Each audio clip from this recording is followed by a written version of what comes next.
दोस्तों, क्या आपको पता है कि हमारे स्मार्टफोन में सार वैल्यू क्या होता है? ओके, क्या आप स्मार्टफोन का इस्तेमाल दिन भर बहुत ही ज़्यादा करते हैं, बहुत ही एक्सेस करते हैं?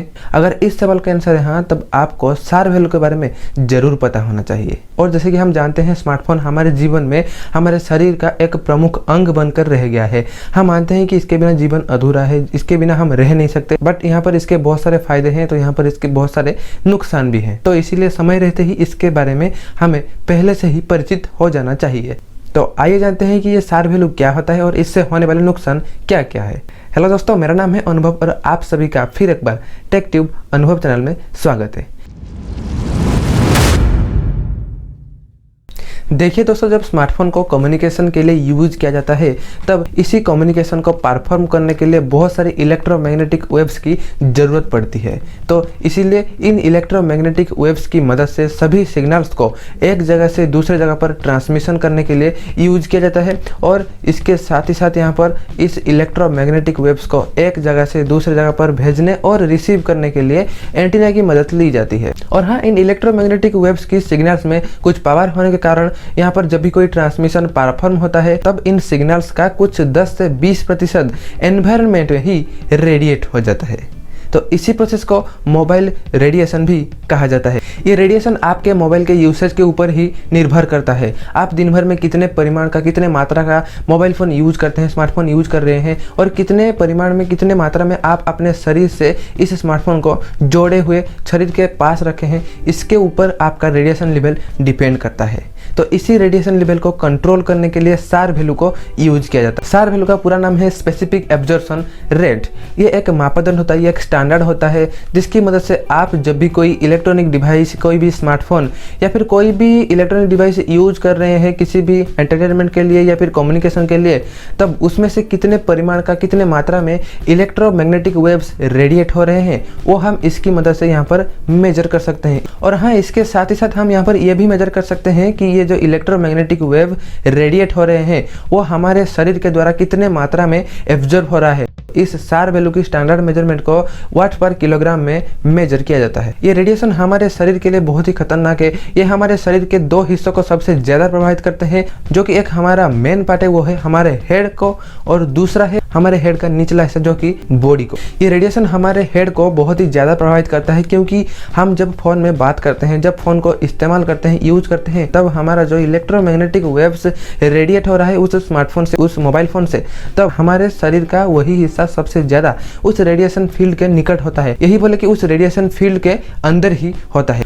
तो यहाँ पर इन रेडिएशन लेवल को मेंटेन करने के लिए, इन रेडिएशन लेवल को कंट्रोल करने के लिए हमारे गवर्नमेंट ने कुछ रेस्ट्रिक्शन लगाए हैं इन मोबाइल मैन्युफैक्चरिंग कंपनियों के ऊपर। सभी मोबाइल मैन्युफैक्चरिंग कंपनियां अपने स्मार्टफोन के सार वैल्यू 1.6 वाट पर किलोग्राम के ऊपर नहीं बना सकती है, और इस सार वैल्यू के ऊपर कोई भी स्मार्टफोन मैन्युफैक्चर करके मार्केट में नहीं छोड़ सकती है। तो दोस्तों, आप लोगों को पता चल गया होगा कि ये सार वैल्यू क्या होता है और इसका क्या क्या फंक्शन है। तो आइए जानते हैं कि हमारे स्मार्टफोन का सार वैल्यू क्या होता है, या फिर हमारे स्मार्टफोन में सार वैल्यू कैसे चेक करते हैं। तो आप अपने स्मार्टफोन में सिंपली *H07H डायल करके अपने स्मार्टफोन का सार वैल्यू बड़ी सिंपली से, बड़ी आसानी से चेक कर सकते हैं।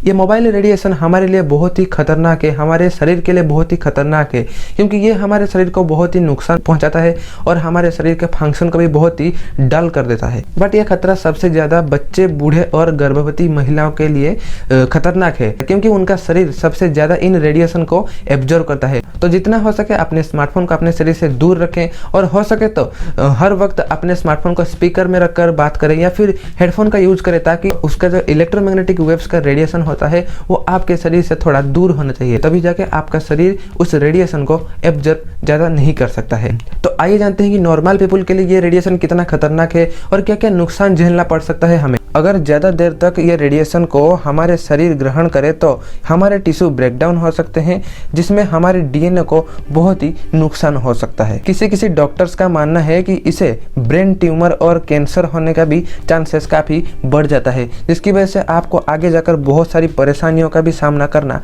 पड़ सके। इस रेडिएशन से इनडायरेक्टली ही सही पर हमारे शरीर में सर दर्द, शरीर में झंझनाहट, लगातार थकान महसूस करना, चक्कर आना, डिप्रेशन, नींद न आना आदि बीमारी होने की संभावना बढ़ जाती है। अगर ये रेडिएशन बहुत वर्षों तक हमारे शरीर में एब्जॉर्ब होती रहती है, अगर हम इसको नहीं रोकें तो इसमें आपको आगे जाकर बहुत सारी परेशानियों का भी सामना करना पड़ सकता है और आपको इसकी वजह से बहुत सारी मल्टीपल डिजीज भी हो सकती है, जैसे कि डिप्रेशन, ऑटिज्म, ऐसे ही बहुत सारी खतरनाक बीमारियों का सामना भी करना पड़ सके।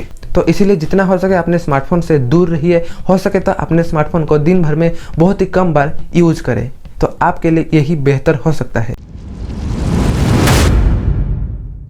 फ़ोन को जितना हो सके उतना स्पीकर मोड में रखकर बात करना चाहिए। इससे ये फ़ायदा होता है कि रेडिएशन की इंटेंसिटी बहुत मात्रा में कम हो जाती है। अपने मोबाइल फ़ोन को कभी भी कम नेटवर्क स्ट्रेंथ में इस्तेमाल ना करें, क्योंकि उस समय उसका रेडिएशन लेवल बहुत ही ज़्यादा बढ़ जाता है, क्योंकि उसको नेटवर्क में सर्च करना पड़ता है, तो इसीलिए उसका जो रेडिएशन लेवल होता है वो उस समय बहुत ही हाई रहता है। यदि हो सके तो ज़्यादातर मैसेज का ही इस्तेमाल करें कॉल के बदले में। इससे ये फ़ायदा होगा कि आपका जो हेड है वो आपके स्मार्टफोन के इलेक्ट्रोमैग्नेटिक वेव्स की रेडिएशन के अंदर नहीं आएगा और उसका इंटेंसिटी थोड़ा कम होगा। और मोबाइल फ़ोन का इस्तेमाल लिफ्ट, ट्रेन, बस, एरोप्लेन ऐसे ही बहुत सारी जगह पर इस्तेमाल ना करें, क्योंकि उस समय उसका जो रेडिएशन लेवल होता है वो बहुत ही हाई होता है, इसीलिए वो आपके लिए बहुत ही खतरे की चीज़ बन सकती है। अगर आप इन सभी बताए गए रूल को फॉलो करते हैं रेडिएशन लेवल को कंट्रोल करने के लिए, तब आपको इसमें ज़रूर बेनिफिट देखने को मिलेगा। बट अभी जैसे ही टेक्नोलॉजी की दुनिया बढ़ रही है दिन ब दिन, हम चाह कर भी इस स्मार्टफोन से दूर